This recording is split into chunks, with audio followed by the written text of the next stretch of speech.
there. Welcome to the Steve and Dan Show, episode number 11. Glad to have you here. Welcome for those of you who haven't seen this before. Myself, Steve, and my partner, Dan, over there. We do this show to highlight members of the community and give them an opportunity to share their experience. I'm Steve, husband, father, entrepreneur. I've built and grown several businesses over the years, and it kind of felt like they owned me rather than me owning them, and I never really got the time freedom that I was looking for, that I really wanted by running my own business. So I started looking for something different, and that's how I came across this and got involved, and just really glad that I am. It's really made a lot of changes in my life that have been super positive. Dan, you want to tell us a little bit about you? Thank you, Steve. I would love to. So my name's Dan Holloway, come from a background in corporate software sales. Again, for anyone that's watched this a few times, probably know this already, but for anyone that hasn't, I was feeling unfulfilled in my career, earning really good money, but trading 70 hours per week to earn that money wasn't something that I wanted to keep doing for my whole life. And so I started looking at jobs in some of the big London software companies, and then realized that no income goal in the past had ever brought me fulfillment or happiness. So why did I think that an even bigger income goal in the future was going to do that? That was the mindset shift that I went through. And then ultimately that started me on the path of finding SFM and building my online business. Todd, thank you very much, my friend, for joining us today. It's a pleasure to have you here. We've met in the Dominican Republic, which we will talk about shortly. But beforehand, can you give us a little bit of an overview of yourself, your background, and what you were doing before SFM? Sure. Thanks, guys. I appreciate you having me. My name's Todd Fox, and I have been with the SFM for a little over a couple of years. But my background is in car sales. I started in car sales when I was early 20s, worked in it for about 5 years and started my own company. That had my own company for about 18 years. Have a wife of 20 years, 2 boys, 17 and 14, and they're still kicking around the house. I haven't been able to get them out yet. Good luck. Yeah. But that's okay. We're enjoying them right now. So as of December 1st, I liquidated the car business and have been going at SFM full time now. Awesome. So tell us a little bit, Todd, about about what happened maybe before and after you liquidated that business. And I'm thinking of this from the point of view of anyone who's a business owner that maybe feels trapped by their business and doesn't really know. For example, Steve's a great example. But doesn't really know how to get out of it. So tell us a little bit about that decision and what led you to find the courage to actually do that and then step away from the business. Well, yeah, it was, and that's exactly, and like Steve talking about the business owning him. That's really what happened to me. Over the last 4 or 5 years that I had the company, it was just, I literally just lost myself in it. And I felt extremely stuck. My wife doesn't work. 2 boys that are getting to be university college age, and really didn't think that there was any other choices out there for me other than work in the car business and keep the dealership going for another 10 or 15 years, which really just scared the hell out of me.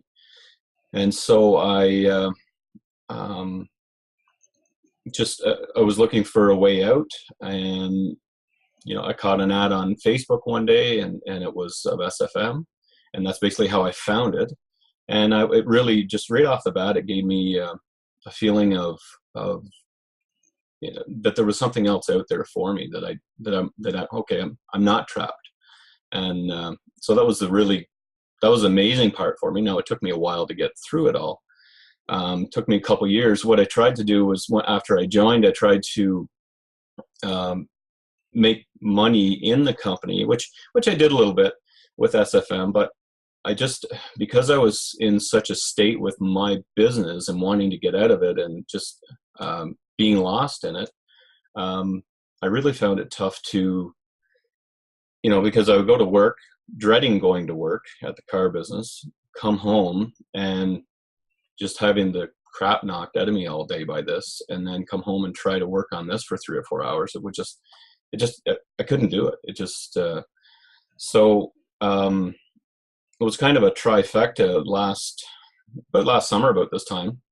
I had my sales manager who had been with me for 5 or 6 years. He retired. And so that kind of thrust me back into the day-to-day operations, which I didn't want. And then the building that I had tried to purchase that I was in for years, it went up for sale. And I just sat down with my wife and I said, I just don't have it in me to move this company, to change locations. The guy that had the building wanted way too much money for it. Turns out it didn't sell, but anyways, it was kind of a motivating factor. And so I sat down with my sales manager a couple months after he retired, and I said, how's it going? Because he was like early 50s too, car business, pension, and he was his wife had a fairly successful business. So, and he said, I'm just loving it. He said, Todd, not that I didn't love working for you, because we had a really great relationship. He said, as soon as I quit work, he said this huge weight was lifted off my shoulders. And he said, I'm just loving life now. And the more I thought about that, the more, the wheels started spinning in my head. Maybe I can do this, maybe, just I've built businesses before, and just because the timing isn't perfect, which it never is, right? I thought, well, I'm going to give it a shot. And so it took me about 3 or 4 months to wind the business down. And so December 1st, 2016, I liquidated. Had a gentleman that wanted to buy the business, but he wanted me to work in the business for another 2 years. And I said, you don't understand. I'm out. And so he backed out of the deal. And I didn't even have it in me to try to find another buyer. I just wanted out so bad. I just liquidated everything. And I never looked back, and I won't look back. So, so I started basically full-time in near the end of January in the SFM, and been building the business part of it slowly, but it's the personal journey that for me was totally unexpected. I just thought it was going to be something that was going to replace my income, and it's, well, you guys know it's so much more than that. It's just, for me, it's just been just a total life-changing experience. So it's been amazing. Yeah, and there's something that you mentioned in there that I'm curious to find out a little bit more about. Liquidating a business that has been the lifeblood, for your family for 20 years, that's got to be kind of scary. What was it that gave you the confidence or the strength to make that step? Well, yeah, it was scary. It was scary. Scary is an understatement. It was terrifying. But I think I just got to the point where I knew that I couldn't keep doing it. I knew that the alternative was going to be way worse than anything I would face by just getting out of it and starting from scratch. And like my sales manager, I liquidated December 1st, 2016. I liquidated the inventory. It took me a couple weeks, and by mid-December, it was literally like a huge weight was lifted off my shoulders, and I was just like, yeah, I knew that I had done the right thing, and every once in a while I'll think, well, we made some, we were quite successful, and the business was always profitable, but.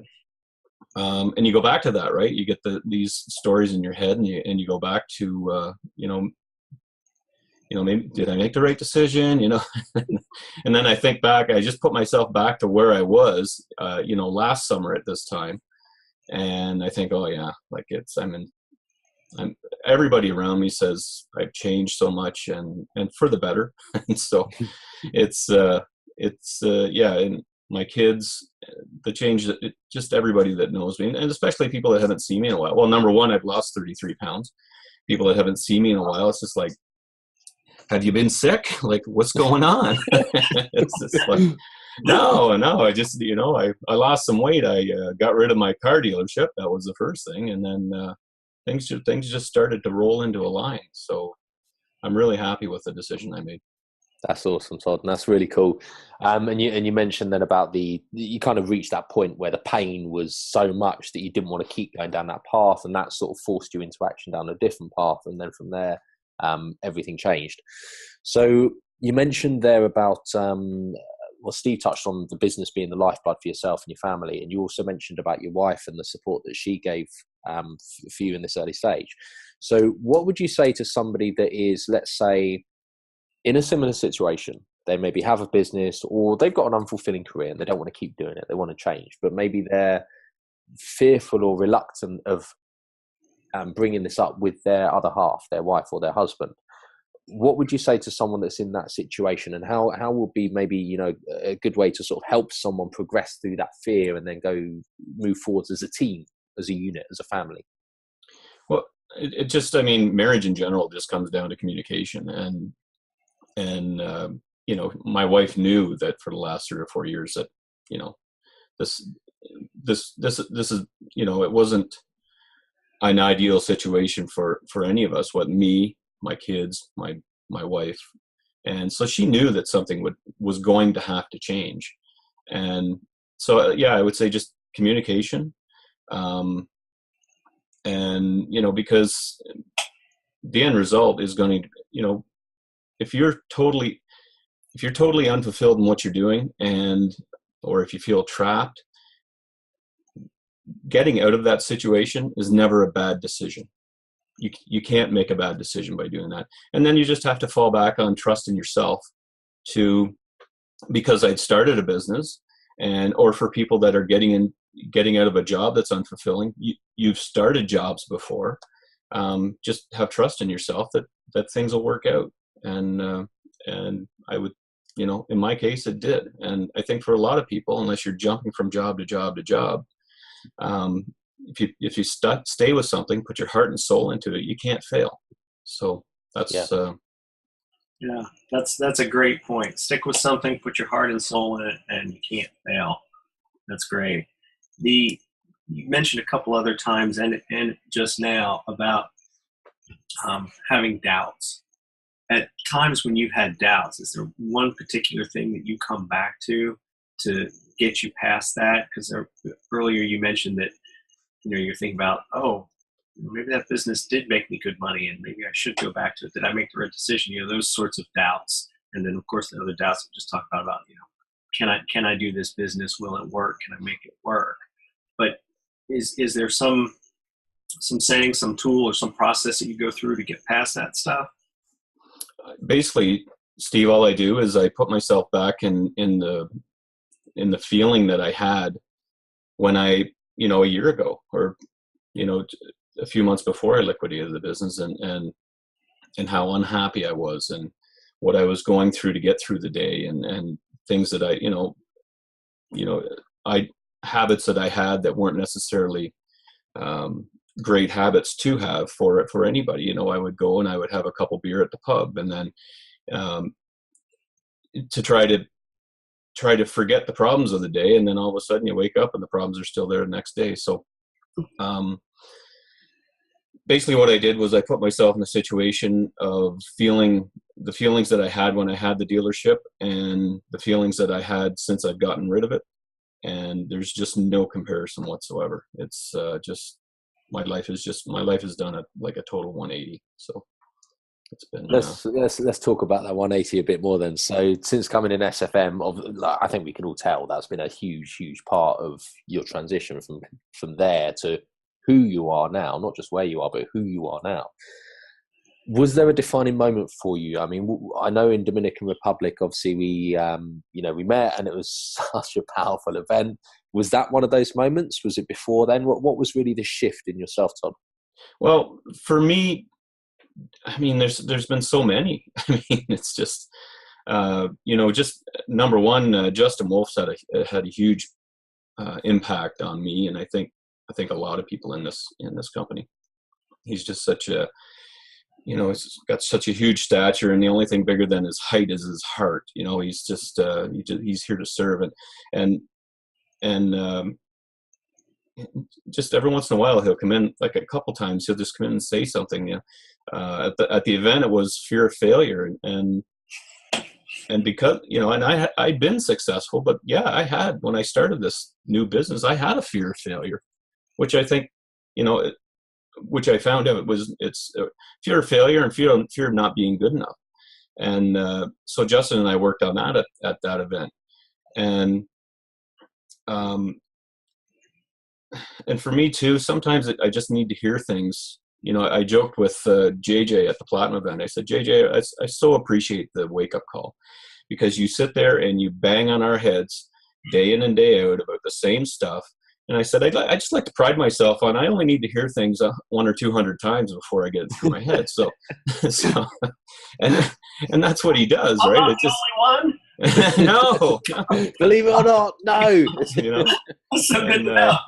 So, and I'm just a huge fan of the wake up call in general, the way it's progressed, and JJ's Monday and Friday, and Irene. I just got off the call with Irene, and it's if somebody's in this company and they're not utilizing the wake up call, you need to, because it's for me, it's just like, if you're feeling a little bit down or not quite as productive as you could be, and you sit down for a half hour or whatever, on 20 minutes or a half hour on the wake up call, and all of a sudden you get off it and you're ready to grab the day and do everything you can do to make it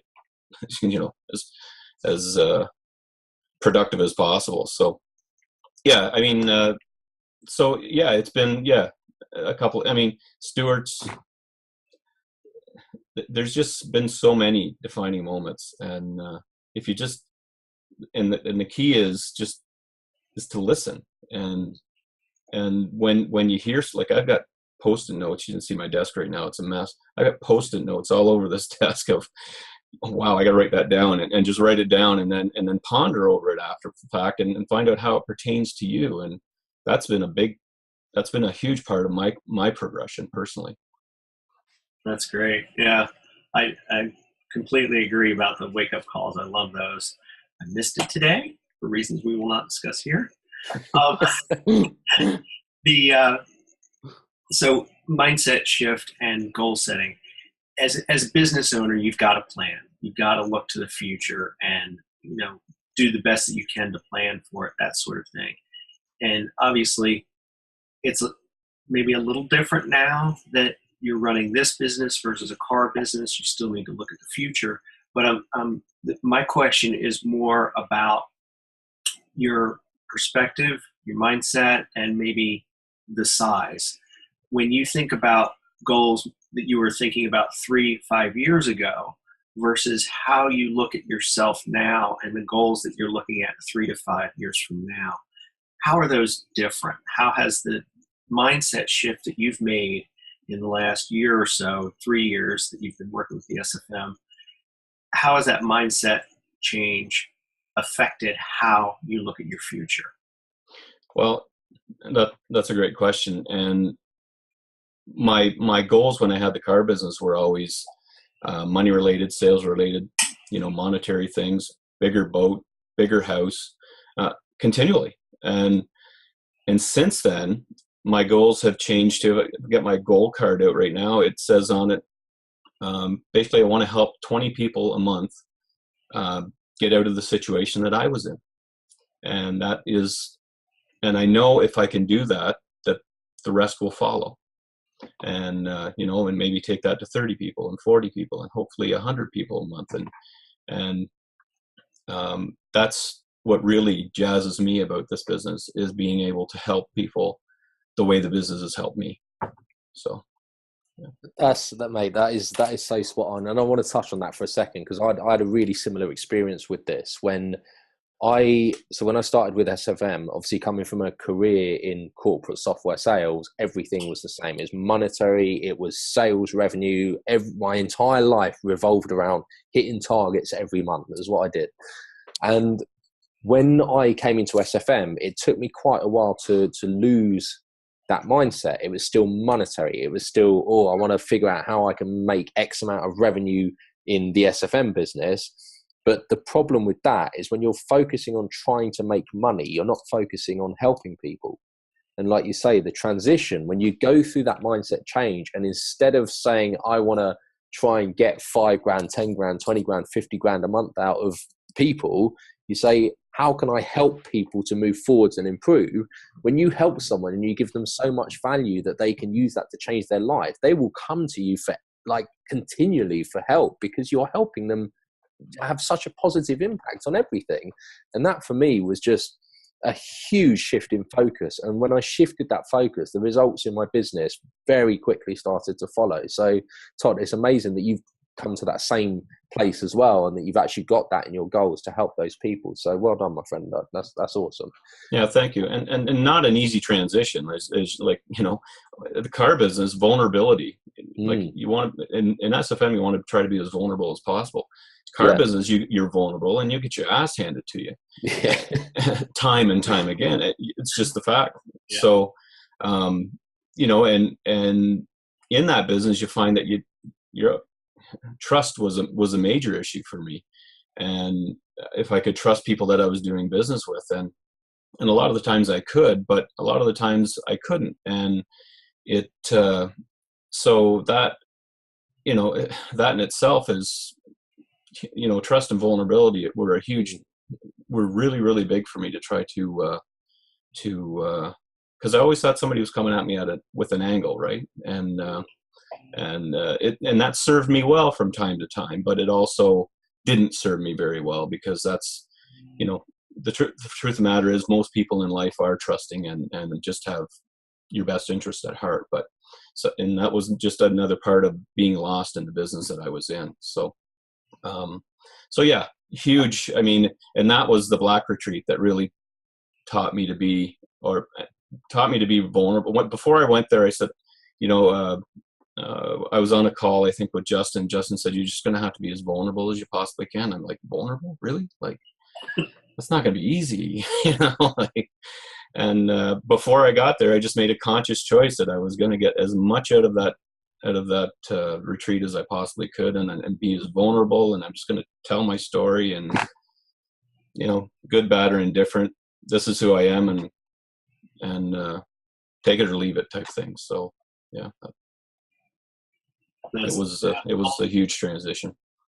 Vulnerability, I get that, because especially running your own business, you've always got that guard up, that, like you said, somebody's coming at me from an angle. And I was in the construction business.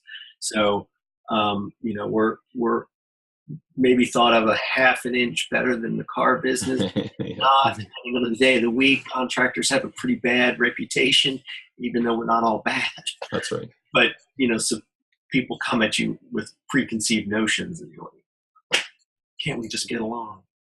And I know for me, it's great to get rid of all of that and just get that energy out of my life. Yeah. If you could go back 5 years and talk to yourself of 5 years ago, what do you think you would have to tell yourself then to convince yourself to make the decision back then, instead of taking an extra 5 years to make the decision? How would that conversation go? What point could you get across to yourself 5 years ago? Well, I read the 4-Hour Work Week, and one of the quotes in that book goes something like, if your life hasn't changed in the last week, month, or year, then it's time that you change something in your life. So what I would have said to myself is, do you see the life that you're in right now changing in the next 5 years? Like, what is going to change that's going to make you happy in this business in the next 5 years? And I could put on an extremely convincing story to myself. And had I had that conversation 5 years ago, I would have walked away then. I would have walked away, and that was before I even had SFM to get into, right? So I just would have been gone. The assumption in question is that you had that solution with you as well. That's right. Exactly. Awesome. It's interesting. I've noticed a common thread in what you've said, and it's focused actually a lot on the pain, the pain of running the business, the pain of not being where you want it to be.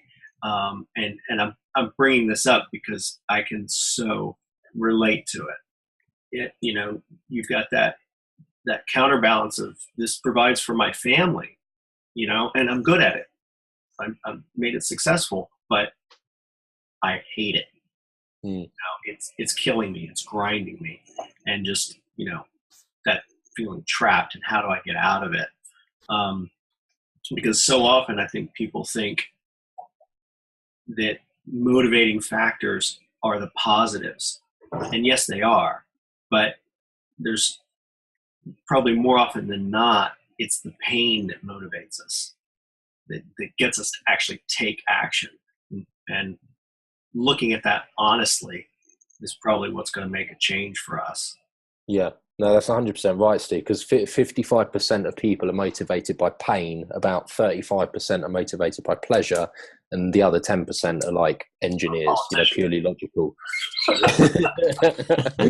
You're right, there's a contrast. So the majority of people are motivated by pain. I'm motivated by pain. That's, I accept that's the way that I am, and I'm going to be more inclined to move away from pain than I am to move towards pleasure. And I had this experience when I was like 23, 24, and I got myself, long story short, series of stupid decisions. Young guy, ended up getting about £30,000 in debt. And Todd, the thing that you said there that really resonated with me with 5 years ago version of you is it felt like that version of you was also burying his head in the sand. Like not acknowledging or asking the questions like, what is the future going to look like if I stay down this path? What change am I going to have to make at some point? It's just not acknowledging the truth and the reality of the situation. And that's exactly what I did that got myself in such a, terrible situation, which actually I'm really glad that I went through now, because it's given me so many lessons and experiences off the back of that to dig myself out of that hole. But, at the time it was hellish, and if I just confronted the reality of what was happening instead of just burying my head in the sand, then things would have been very different. So I think that's the final point from me. Steve, I don't know if you have any other final questions, but I just wanted to leave that. If anyone is in a situation where they're not happy, don't bury your head in the sand. Ask those difficult questions, because if you bury your head in the sand, it's only going to get worse and worse and worse and worse and worse until a point where you're forced to change. And how many years are you going to burn in the process? So I think that's an important point. Steve, any final thoughts from yourself, being business owner as well? Well, just one last question for Todd is, what have you taken from the car business? Every business has its unique features, and there are also incredibly common threads through every business, But is there one lesson that you learned in the car business that you think is invaluable in this business? I think in business in general, to be an entrepreneur, you just have to, you can't ever have a mindset that, this is just too much for me, and I just can't do it anymore, and I'm going to give up. As entrepreneurs, we don't give up. We do what we have to do in order to make it a success. Is it going to be a success overnight? Never. Is it going to be a success in 3 months? Well, maybe, but probably not. It's not reality. When I started in the car business, I started as a wholesale business, and then I had to transition into retail. So I was just like starting a brand new business again. And it took me about a year. Well, I lost tens of thousands of dollars in the first year. To build a business takes time, and you just have to have the wherewithal in order to follow it through, and just keep telling yourself that that the only thing I'm going to get out of this is 100% success, and just keep your head down and keep grinding it out until you get that, and you will. If you do, especially with this business, if you can commit to 2 or 3 hours a day, like to totally just work at this business, you'll be a success. Like, there's just no way around it. And people always fear about the techie side of it and stuff like that. If you don't understand something, get somebody who understands it. It's simple. Just, I don't build web pages. I don't build websites. It drives me freaking nuts. It takes me way too long. So I've got a guy, I call him, I said, I want a page built, blah, blah, blah. If you're feeling overwhelmed about something, reach out to the community, reach out to your sponsor, find somebody in your neighborhood. My God, there's 10 kids within a block of this place of my house that could build websites, right? Yeah. So, I mean, they're everywhere. So just don't get overwhelmed. Or I shouldn't say don't get overwhelmed. You will get overwhelmed. When you do, find a way out of it, because it's just keep grinding it out and you'll be a success. There's no way around it. Awesome stuff. Great Place hard, to finish. Smart. Definitely. No, Todd, that's thank you for your words of wisdom, my friend. We really appreciate it, and appreciate you being on the show today. For myself, thank you very much. Thank you for watching, everybody who's watching. Steve as well, thank you for co-hosting as always. Until next week, guys, thank you, and we shall speak to you soon. Bye for now. See you guys.